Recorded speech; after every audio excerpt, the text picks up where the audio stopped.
عزیزانو قرآن کریم سورہ نور اتلسم سپارہ ادھے یو مختصر آیت دیتا سی مختمہ تلاوت کا اللہ رب العزت پدی کی فرمائی وَأَنْكِحُوا الْأَيَامَ مِنْكُمْ وَالصَّالِحِينَ مِنْ عِبَادِكُمْ وَإِمَائِكُمْ کم چی بیواد زمن دی یا بیواد شزد اولیاء تا اللہ خطاب کئی پلار تا سرپرست ولی تا اللہ فرمائی بیواد جنکی وی کا بیواد زنکی وی او مخت اللہ فرمائی کا من زوی دیتاسی یا غلام وی دیتاسی دیغه ودنا تاسو وکي او بیا الله رب العزت د سور لسمې صدی الله ته پته وا چې سور لسمې صدی کې با داسې انسانان راځي چې دنیا به دیغه مقصد وي مادیت نه به دوی جوړ وي الله دیغه سور لسو کال اوله دیغه اعتراض او اشکال لري کوي یکونو فقراء یغنیهم الله کچیر دغا اتاسی اولاد غلامان غریبانی فقیرانی ایدی وعده پو ذریعه با اللہ یغوت غنا مالداری نصیب کی سورہ نور دیو داسی صورت تا چپیدو کی دیو عزتمندی معاشرے دنیا گٹا نفع یو پرسکون ماحول یو اسلامی معاشرہ سرنگ وجود پیدا کئی حکم اصول پیدا کئی دا اللہ بیان کر اولا ابتدا اللہ خودی وکڑا زنا بنکوئی زنا سزائے بیان کر بے اللہ دا حکمو کو چی پخبل کور کی دننا بے اجازت دی چا شخصی پرائیویٹ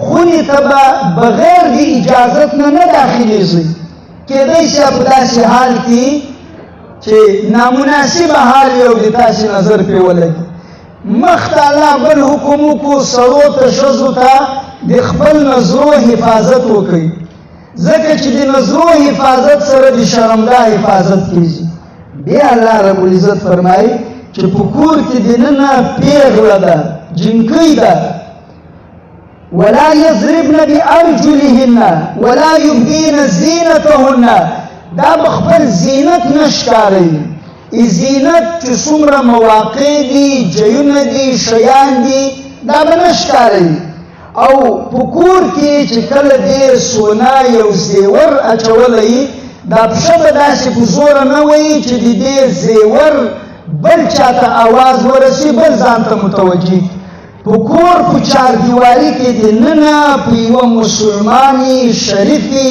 آزادی پیغلی لپار اللہ دا حکم کرے بیا اللہ فرمائی چکا بیوادی بیغو ودنا ہوکی خبر مداد تکولا واد یو دی انسان فطری ضرورت تا قدرتی ضرورت تا مزاج دی بشریت اغا واد کول دا لکه خوراک او چشاد انسان دین بغیر وقت نسی تیروی که دی سورم زورور سی او دی دا وغاڑی چه زر بی خوراکا یا دی چشاکا زون کوم دی نسی کولی دا اختیار دیتا اللہ ندور کردی دی اللہ مجبور کردی دی بخوراک او چشاک کئی تر خوراک او دی چشاک غندی تریغن زیاد اللہ دی ہر بشر دی ہر مخلوق دیغو پو فطرت کی مزاج کی خمیر کی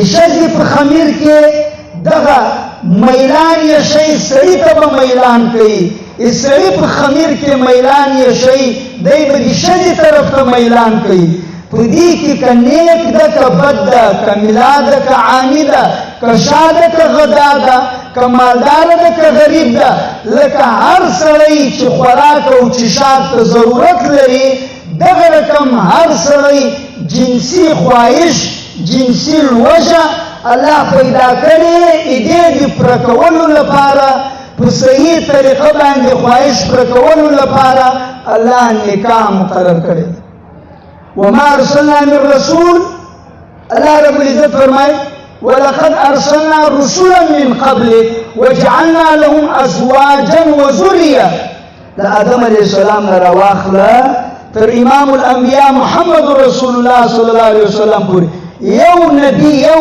رسول یو پیغمبر الله فرمایي چې دا څومره انبیاء راغلي دي دې ټولو ودونه وو بچیانې وو ښځې وې واده تعلق دا د سړي له شوالي له بدوالي سره نه ده واده د جنسي خواهش تعلق جنس طرف ته میلان جنس مخالف ته میلان شهوت دې تعلق له دې نه ده چې دا ملا ده دا بزرګ ده دا عامي ده دا بېدینه ده دا دینداره ده هر سړي کې الله رب العزت دغه خواهش شته نو ځکه الله رب العزت دنیا اوله رشته هغه واده ګرځولی نکاح آدم علیه السلام پیدا شو نه پلار و نه مور و نه ورور و نه خور و آدم علیه السلام پیدا شو د هغه جوړه ښځه زموږ ټول مور حضرت حوا علیه السلام الله پیدا اوله رشته د دنیا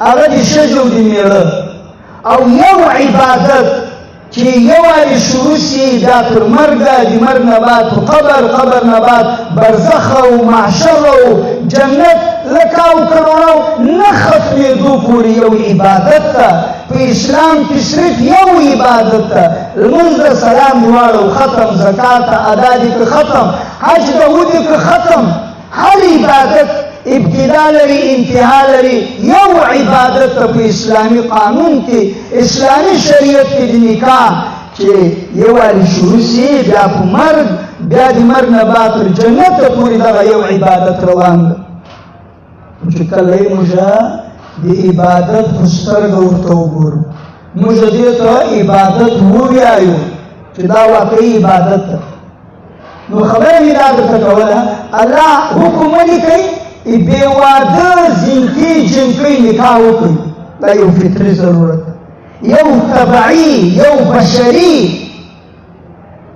اوس که یو انسان له خوراک او له چشاک نه ځان نشي منې کوی که دی په روزو باندې په لمنځو باندې دی په ذکر و اذکار او تلاوت باندې ځان مړ کړي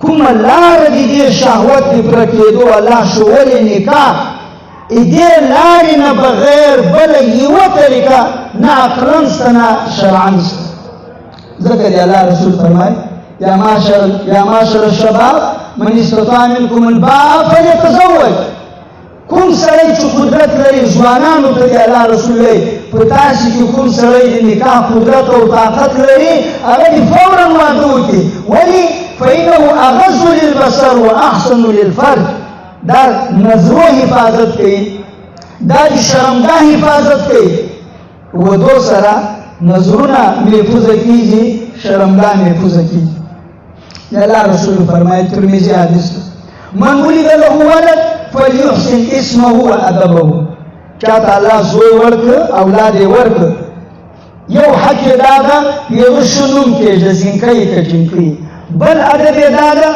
یو ته ښه تعلیم او تربیت ورکه هغه تعلیم ورکه چې هغه د دنیا او آخرت دواړه برابر کړي او دریم حق دا ده فاذا بلغ فليزوجه چې کله دی بلوغ ته ورسېږي زینکۍ او جینکۍ بیا د هغه نکاح وکړه فإن بلغ ولم يزوجه فأصاب اسما فإنما اسمه على أبيه زینکۍ او جینکۍ بلوغ ته ورسېدل او مور او پلار ولی سرپرست د هغو نکاح ونه کړه او بیا دی په ګناه کې مبتلا شو په زنا کې مبتلا شو د الله رسول فرمایي وای لکه څرنګه چې دغه زوی او لور مجرمه دي زناکاره دي الله به دوی ته عذاب او سزا ورکوي سبب په درجه کې دغه ولی دغه مور دغه پلار دغه ورور د الله رسول فرمایي دا ټوله ګناه دوی ته الله ورکوي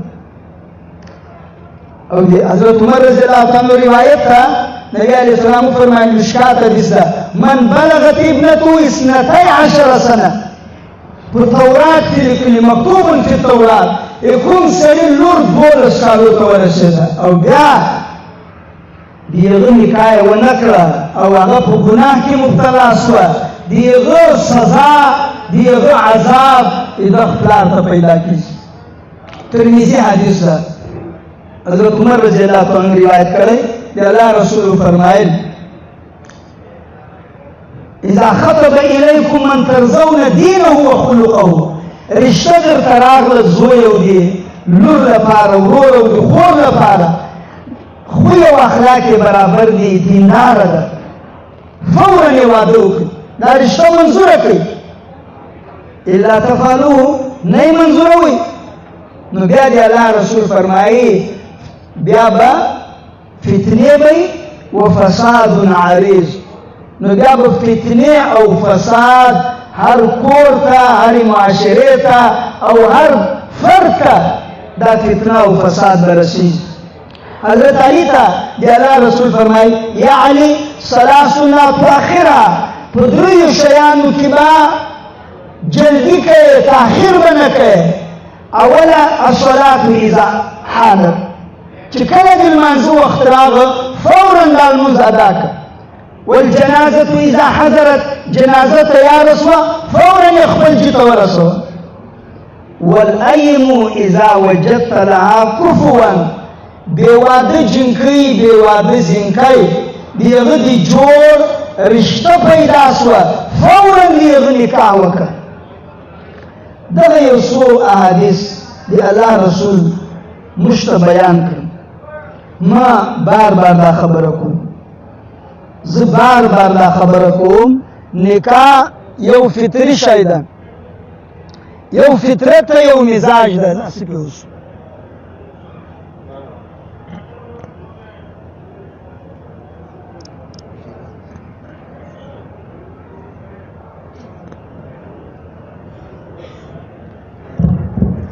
نکاح یو فطري شی ده، د فطرت مقابله څوک نشي کولی، یو کس د فطرت مقابله نشي کولی. چې فطري شی ده شریعت آسانه کړ، چې شی د په نکاح کې فرض په نکاح کې شی ده، جنکۍ او د زینکي یا د هغو د ولیانو ایجاب و قبول، او دوم شی دوه ګواهان، بس دا فرض دي. دوه ګواهان زینکۍ او جنکۍ یا د هغه اولیا ایجاب و قبول وکړي، او مهر شرط، مهر دا واجب ده. دې نه علاوه نکاح خطبه ده، په جماعت کې ده، ولیمه ده، دا ټول سنت دي، خو داسې نه ده چې د دې نه بغیر نکاح نه کېږي.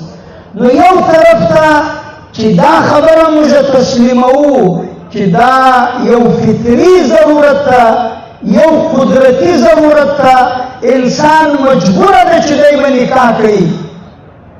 او بل طرف ته موږ د معاشرې چې کوم تصویر ده، کوم صورتحال ده، تاسې ښه خبرې نکاح په باب کې اوله خو د موږ د اولاد نکاح نه کېږي، رسمونه هم جوړ کړي، رواجونه هم جوړ کړي، او خفه کېږي ما، زه کله کله ما خبره ترخه سي، کوم حالات چې موږ وینو، تاسې ویلی چې موږ یې وینو، تاسې نه وینئ، تاسې په نظرو باندې دکان د مادې، مالداري، د پیسو، د خاني، د ملکي، رسم، د رواج چشمې لګېدلې دي، تاسې ته نه ښکارېږي، تاسې ته نه ښکارېږي، موږ ته پته ده. موږ ته دغه کیسې راځي، دارالفتات هم راځي، دغه د تاسې نسل، تاسې اولادات په کومو کومو ګناهو کې، په کومو کومو منکراتو فواحشو کې مبتلا دي. پلار حج ته روان ده، عمرې ته روان ده، دی په جومات کې په اول صف کې ناسته، او د الله په رجسټر کې لیکل کېږي چې دا زناکاره پلار ده. دی بزرګ له ځانه جوړوي، د الله په دربار کې لیکل کېږي چې په زنا باندې، په فواحشو باندې مددگار دا حاجي صاحب، دا صوفي صاحب، دا نمازي صاحب، دا روزدار صاحب. حدیث ما درته بیان کړ، له خپل ځان نه خبر نه درته کوم. یو فطري ضرورت ته الله رسول فرمایي وایي معراج ته ولاړم، شب معراج ته ما وکتل چې بعض خلک مردار بدبودار غوښه پرته ده هغه خوري، او بل طرف ته پاکه حلاله خوشبوداره غوښه پرته ده هغه نه خوري، مرداره خوري. ما پوښتنه وکړه جبرائیل دا څوک دي؟ وایي دا د تا د امت هغه خلک دي چې یو طرف ته پاکه حلاله غوښه شهوت پوره کېدو ذریعه دا موجوده وه، د دې نه باوجود حرامکاري به یې کول، خپل شهوت به یې په ناروا طریقه پوره کول. په رب دې تاسې بندي، په رب نن د موږ اولادونه نوی نسل هغه د پسو غوښه یې پرېیښې د سپي غوښه خوري، سپو په غوښه باندې لګېدلې. که نن تاسې ته پته ولګي چې په دې غوښه کې بسم الله نه ده ویلل سوې یا دا چرګ دا پسو مردار و مریض و، تاسې هغه غوښه نه خورئ. وایي ناروا ده. پر رب مې دې قسم وي دا نه دومره جرم ده نه د دې دومره تاوان ده لکه کوم تاوان د دې ده چې تاسې په خپله دنیا کې مست یې او د تاسې اولاد د تاسې نوی نسل تاسې له لاسو وتلی خپل واک او اختیار چلوي، جوبونه یې ډک دي او هر قسم عیاشي ته، هر قسم مستی ته، د عیاشي هره اده، زنا هره اده، جوړې هره اده، بې حیایي د منکرات هر امر تاسې په ځوانانو، تاسې په اولاد، تاسې په نسلو باندې اوباده ده. موږ هم ځان ته سړي وایو، هغه پښتانه تر مځکې لاندې شول چې له کوره به راوتل په سپین کالو کې او بریدو ته به یې تا ورکوو. کوم د الله رسول فرمایي کوم کور واک ښځې ته ولاړ شي هغه کور هلاک شي، کوم قوم مسیرتوب ښځې ته ولاړ شي هغه قوم الله رسوا کړي، ذلیله کړي. نن موږ د کور واک او اختیار پینټاګان ته سپارلی ده. کاروبار او د دکان واک او اختیار دا موږ ځوانانو ته اولاد ته سپارلی ده، او د موږ مشیران په منځ کې کالمعلقه ګرځي لکه کوتک. په دې خوشحاله ده چې د ده یو درزن زمن دي او 15 دکانونه دي. دا به کوم ژوند دي؟ دا کومه محنت او کمایي چې تا کړې؟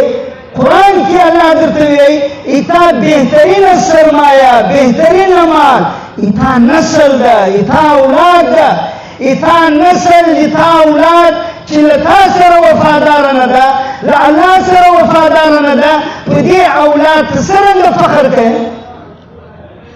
نن معامله یغجې ته رسېدلې ده چې دا اوبه تر سر وسپېرېږي. موږ له اختیار نه خبره وځي.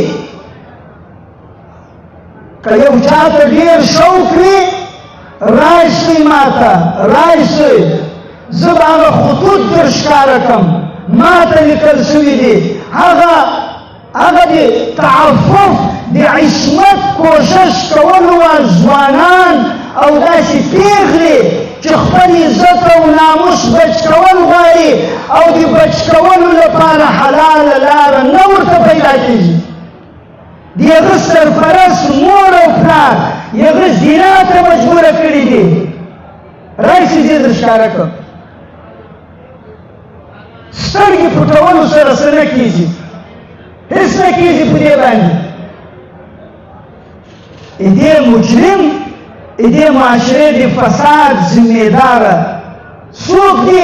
هغه طبقه ده، هغه طبقه ده کومه چې په عوام باندې اثر لري، پیسه لري، ملکي لري، خاني لري.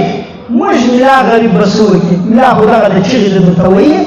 تاسې د ملا منئ، تاسې د الله د قرآن منئ، تاسې د الله د رسول منئ.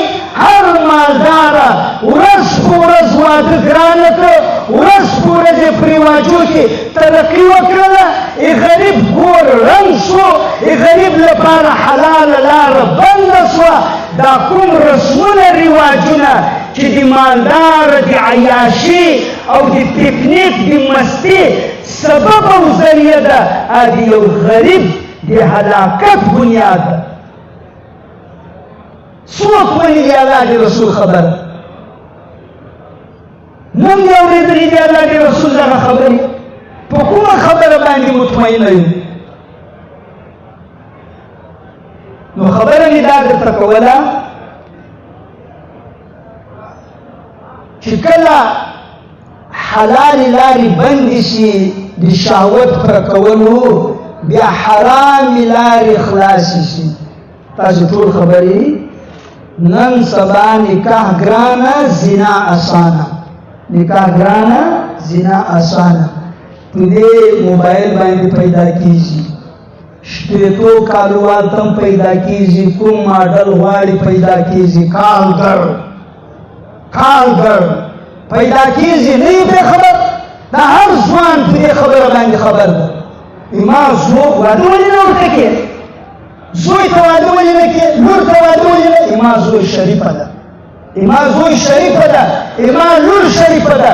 دا واده د بدماشانو کار ده، دا واده بدماش خلک کوي. یو څو کم زناکاري بدکاري چا مخته نه کوي، پټه یې کوي. هغه که د نظرونه ګنده کوي، په خلوت کې کوي، په بنده کمره کې کوي.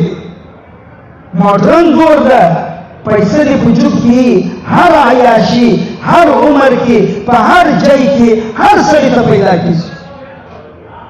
نو موږ نه یو خبر چې نن دا نسل په کومه خوا روان ده. نن زنا او دا خبره ما درته ویل، حالات دومره سخت دي چې دا د ما خبرې به زه یم هېڅ سختې نه دي. د بېدینه خلکو خبره نه درته کومه. په شریفو ګرانو کې کوم فساد روان ده، په مابین کې فساد روان ده، اندروني فساد روان ده. ډېر بې خبرې سترګې پرې پټوو. دې یوه وجه ده، صرف یوه وجه ده، د الله او د الله رسول سره هم بغاوت کړی ده. نکاح وخت پوره شو، زینکۍ او جینکۍ بلوغ ته ورسېدو، کېنول یې دي، اوس لا وړه ده، اوس لا وړکۍ ده، اوس لا په پښو هم نه ده ولاړ شوی. او بیا چې کله د نکاح وخت راشي، د هغه دا ګونډې ماتې شوي، د هغه ملا ماته شوي، هغه ختم شوی، هغه په نوم باندې سړی. او په حقیقت کې که خفه کېږي ما، که خفه کېږي 100 وارې خفه شي، هغه په حقیقت کې دغه یي. وی ګورئ نن سبا د کورو حالات، مخنث هم تېر جوړ کړو، هجراګان هم تېر جوړ کړو د دې ځوانانو نه. د الله د رسول مور او پلار په 18 کاله کې نکاح، د الله د رسول خدیجې سره 15 کاله کې نکاح، د حضرت فاطمه د علي نکاح 18-19 کاله کې نکاح، د عایشې نکاح 18 کاله کې نکاح، او په 9 کال کې د عایشې رخصتي نبي علیه السلام کور ته راواده شو. یا معاشر الشباب، واده عمر ځواني د ځواني څه شي ته وایي؟ ابن القیم لیکلي دي. ابن القیم وایي ویلا 15 کاله 15 کاله نه واخله تر 15 کاله پورې دا شباب ده، دا د شباب ده، دا ځواني ده، دا د واده عمر ده. او د موږ 15 کاله کې وایي د پوی غاښونه یې نه دي ولیدلي، وایي د پوی غاښونه یې نه دي ولیدلي، او خبره نه ده چې څومره پوی ورکوي. څه شی دی په نکاح کې؟ یو شی الله نه دي فرض کړی، د الله رسول نه دي فرض کړی، نکاح او خطبه الله نه ده فرض کړی، موږ جوړ کړي. حضرت امام مالک رحمت الله علیه فرمایي صحابه په زمانه کې په ټول واده کې لم یکونوا یجتمعون فی الاعراس، په ودو کې جمع کېدل نو الا علی الولیمه، صرف یو ځای کې ولیمې په وخت کې به شریفه سړي جمع کېدل. دې نه علاوه په ټوله نکاح کې سړو کارونو چې دوی سره راټول شي. بیا امام مالک رحمت الله علیه فرمایي لم یکونوا یعرفون ضرب کف بکف ولا ضرب كف بدف صحابه و تابعینو شریک زمانو کې نه د سړو دا کار و چې په ودو کې سفره په سفره ووایي، نه دا کار و چې سفره په ډول ووایي، او نه دا کار و چې دوی وګڼي بدلې وبولي. او بیا امام مالک فرمایي زه دا نه درته ویم، امام مالک رحمت الله علیه فرمایي ولا يفعله الا الرجال الا المخنثون من الرجال الا المخنثون من الرجال. 1400 کاله اول امام مالک وایي وایي د موږ په زمانه کې دغه کارونه په سړو کې په ځوانانو کې کوم چې مخنث وو، هجراګان وو، سړیتوب نه خالي وو، دغه کارونه د یهو کار وو. سړو کار دا نه وو، دا د سړو کار نه وو. الا المخنثون من الرجال، دا د مخنثو کار وو. نن صرف حج که په 4 لکه روپۍ حج کېږي، حاجي صاحب حج ته نه ځي ځکه چې 15 لکه روپۍ د رواج لپاره شتل دي. د حج نه بعد مسلې دي او څه شی دی او څه شی دی او څه شی دی، د انا واده ده، د پلانکي واده ده. واده د الله رسول ته صحابیه راغله، د الله رسول ته بخاري حدیث ده، ویا رسول الله زه خپل ځان تا ته سپارم، تا ته اختیار درکو، له ما سره واده وکړه. د الله رسول یو نظر ورته وکړه، اجنبیه ښځه ده، خو دا هم یاد ساتئ شریعت اجازت ورکوي کومه جنکۍ له هغه سره د نکاح اراده وي هغه ته کتل شریعت اجازت ورکوي. د الله رسول هغې پیغلې ته وکتل، د الله رسول ځواب ورنه کړ. صحابي ناسته، هغه ورته وفرمایل اپوسو وایي د الله رسوله که د تا ضرورت نه وي او ته خواهش نه لرې زه تیار یم. شاته یہ تھوڑا شور کم کر دیں. نو یہ وہ تویل وای زبر وکم زه تیار یم. د الله رسول ورته وایي د تا سره څه شی دي واده کولو لپاره؟ ورسه له کوره چې شی راوړه، سونۍ، چاندي، درهمې، دینارې. کور ته ولاړ راغه، ورته ویې فرمایل لا اجد الا ثوبي هذا یا رسول الله. دغه یوه جامه ده، لنګ کته یې لنګ والی و او پاسې یو څادر اچولی و. وایي دغه لنګ مې ده او دغه څادر مې ده. ای د الله رسوله په مهر کې به زه دا خپل څادر ورکړم. الله رسول وفرمایل په دې 2 څادرو کې چې یو دې ته ورکړې ته به څه شی اغوندې؟ د الله رسول ورته وفرمایل التمس ولو خاتما من حديد، لاړ سه یوه ګوتۍ ګوته